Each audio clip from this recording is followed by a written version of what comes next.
beat the number 9 team in the country. How satisfying is it to get this win on your home court? How's it feel? Feels like any win.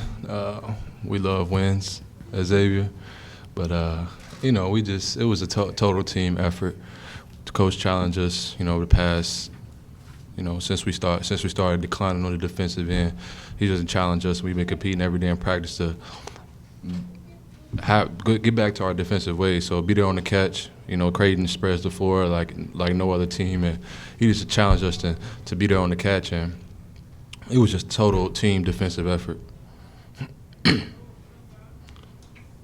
you were talking yesterday about needing to get back. You guys had to do a better job of getting back on transition defense. And how do you think you guys did on that? I think we did pretty good. I know we messed up a couple times here and there, but I think during the second half we all got back and located the shooter. So I think we did real good. D, it seems like you guys were able to take a page from the first game, and that when Matt was double teamed, he would kick it out to the perimeter, and you were able to score off one of those passes. Can you talk about that? How that was a factor in today's game? Yeah, coach was just telling the bigs, all week when we were practicing, and when they trap, just make the simple pass. And I feel like our bigs were doing a great job of just making the right pass. That's all it was.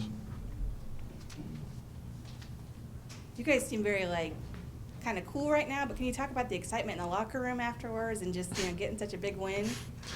I mean, everybody's excited. So I'm excited. I may not show it, but no, it was a great win, for the team, and everybody's excited. We got a game on Monday. Yeah, I'm worried about seeing you can't be too excited. Yeah, I was going to say, I agree with Shannon. You guys seem a little melancholy. We tired. But is there some thought in being in the Big East? It's a grind on Monday, grind on Thursday. It's what you play basketball for, man. This feeling is surreal. We every win is a good win, but you can't ponder on a win or a loss too long. So we got a quick turnaround Monday. We leaving tomorrow to go to New Jersey to play Seton Hall on Monday. So it's a quick turnaround. We got practice in the morning. So. Justin, do you think that shows the maturity in this team? Because quite frankly, at the beginning of the year, you kind of move like that. I'd agree. This year we've been able to battle a lot of adversity and stick together like no other team I've been on at Xavier. So it's a very tight-knit group, and we know what goals we have in mind. We know what we got to do to reach them. So, like I said, we just got to go on to the next one. Justin, was there anything differently you guys did in the half court? Obviously, transition defense was big, but guarding McDermott and Raggi, did you try to get out on them and deny them a little bit more, or was it pretty much straight pack line, just used more energy? It was still a pack line. We really made an adjustment with the bigs, and we just kind of went from there. Same principles as we usually do. They're on the catch, gapping it up, and limit teams to one shot. So that's simple. What we do here at Xavier. Personally, going against McDermott, did you take a little pride in playing against one of the best players in the country? Oh, I love it. I love it. Love it.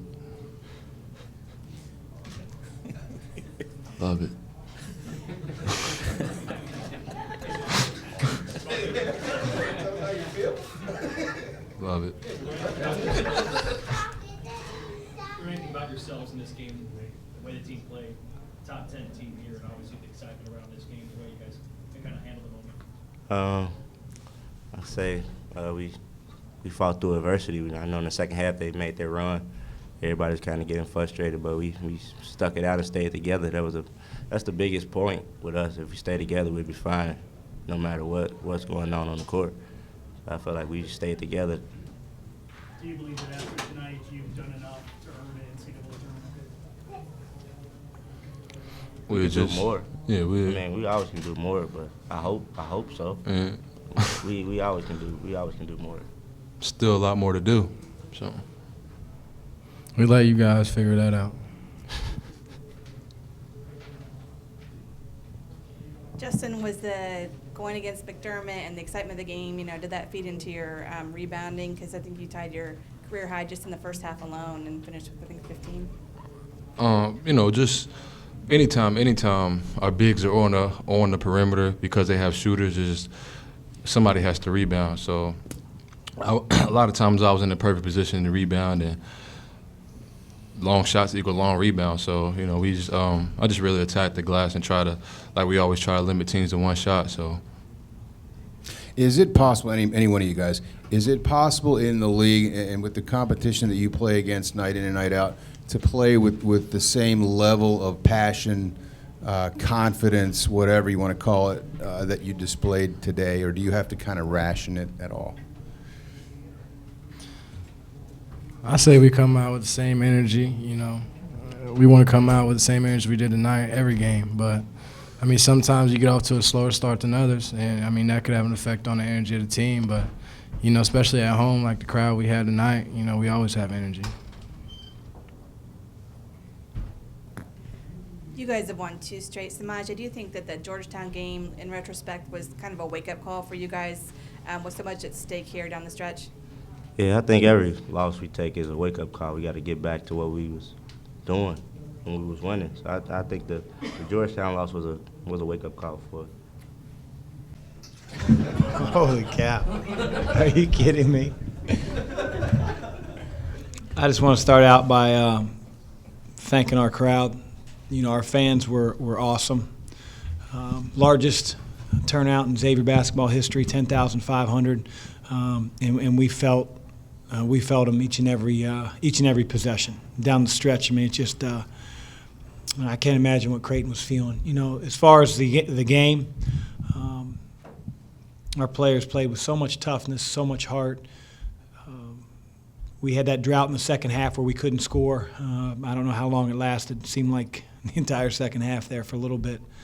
We were stuck at 61, and our defense carried us. We got some deflections, and we kept battling. And they're the hardest team that I've scouted as an assistant coach, as a head coach. They're such a tough matchup because their 4s and 5s do things that no other school in the country. I've never seen it before. It's not just one guy; it's 2 guys. Getting Raggy in foul trouble really helped. But I'm just tremendously proud of our team. I know we have a lot left to play, and it's quickly going to turn the page on Seton Hall, to Seton Hall. But really proud of our effort today. Coach, can you speak to your defense? Doug McDermott got 27 points, but nobody else was in double figures, which is a lot different from the first game. Well, in relation to Doug, one of the messages to our team prior to the game was when a guy scores 3,000 points, I know our players, the matchups we were going to have on them, Justin Martin, Isaiah Fillmore, 2 guys that basically did it, I don't want to say by themselves, but that was who was matched up with them. I know internally, they're saying, I got him. But you have to understand they scored 3,000 points for a reason. And when he hits 2 threes in a row and then, curls down the lane and all of a sudden he has 8 quick points, you have to understand, that's not going to win or lose the game. Our mentality of not, slumping our shoulders, of being able to go next possession, and that's very difficult. I know Butler has a lot of toughness on the defensive end, and he came out and scored the first 11 points, and our example to him was, Butler had him in a 1-possession game, could have won down the stretch at Hinkle. But it could have been very easy to say, hey, this isn't our night when a kid goes for 11 points to start the game. So I thought the mentality that we had on him was great. And then, again, we have a lot of respect for Creighton's, cast. But it was our night tonight. You talk about the mentality, Chris. Given the competition you play night in and night out in this league, is it possible to play every game with the sort of purpose, confidence, what have you, that you guys played with today? Maybe for our team, that's a big challenge, and maybe that's why we've had,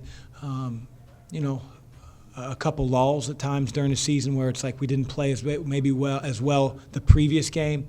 I think when you look at a team like Creighton, they've been very consistent all year, and then you look at their starting lineup, and they have 4 seniors in there, and so I think that experience really, really matters. They've been through a lot, and guys like Jalen Reynolds, Miles Davis, Semaj, Christon, these are young guys. And, this is the first time we've played in a league such as this. With 20 wins now, Coach, a couple of really good resume wins. I hate to Well, we're not going to worry about that. I know this team's an NCAA tournament team, but we have a lot left to play for before that part even happens. You know, we're at 10 Big East wins. We have the opportunity to finish third in this conference, to get a great seed for the Big East tournament. We're going to get a bye, so we only have to play 3 games in 3 days rather than 4 games in 4 days. And you know, I've never been a part of the Big East tournament, but I hear it's pretty cool. And we had a good experience at MSG the last time. Given the I guess, increasing parity in college basketball, Chris, how much difference is there really between the number 9 team in the country and your team? You know, I don't really know. I think when our team's playing at a high level, it's probably that consistency that we just talked about. You know, it really is. When our team's playing at a high level and we're locked in, I think we're pretty good. I think we're really good. And, you know, I thought we took a big step forward being able to do that away from Cintas Center. You know, a lot of people talk about, man, they really do good things at home. Been a little inconsistent on the road. 2 things. Number one, it's hard to win on the road in college basketball. And I think the second thing is our team's getting better and it's grown up a little bit. And the win against St. John's was a good one. Gave us a boost in confidence that we can do the same thing here or there than we can here. You mentioned the crowd at the outset. Did you have to tell the team or kind of remind them, hey, let's not get over-amped and go overboard with it? I didn't really tell them that, Kevin. I tried to be that. You know, I tried to be, really make sure that I was even keel with the officials, really make sure that, I didn't get emotionally caught up in the game because players are going to feed off me. You know, if there's a bad call, either on the offensive or defensive end, I'm not going to lose my mind. And, just there's a long game to be played. And so I knew our guys would be ready. I got advice from our athletic director that our guys were going to be ready. So we just talked about doing our job and understanding our assignment when we were out there. The adrenaline was going to pump regardless of what I said. In atmospheres like this, Coach, a huge crowd, and as you mentioned, the biggest crowd ever here. A lot of people are excited to see this team play. Do you learn anything about your team when they do perform well in an atmosphere like this? Well, again, I think we have a very talented team. I think we have some parts that are really starting to gain experience. I said to Byron and Joe, out in the postgame radio, I couldn't play Jalen Reynolds 2 months ago when we played this game at Creighton. You know, they're the most complex team on offense that we've gone against. They try to stretch you in ways that other teams can't, and I couldn't play Jalen. It was too fast for him. And tonight, he plays 20-something minutes, and I'd have played him more. But we have an all-conference center on our team in Matt Stainbrook, and those two aren't always going to play together. So I think our team is getting better. And again, Paul sort of said it before, I think we can play with anybody in the country when we're locked in, and sometimes the difference is that consistency that we need to reach. With another big game on Monday night, what do you guys do in the next 48 hours? Honestly, I don't really know right now. We'll take inventory. Guys will get treatment in the morning. Some of them played a lot of minutes, a lot of bumps and bruises, very physical game. And we'll make sure that we're better prepared against Seton Hall's zone. They'd shown a smattering of it before we played them the first time. They decided to go 40 minutes of it. So we'll mentally understand what we need to do against it better when we go to Seton Hall.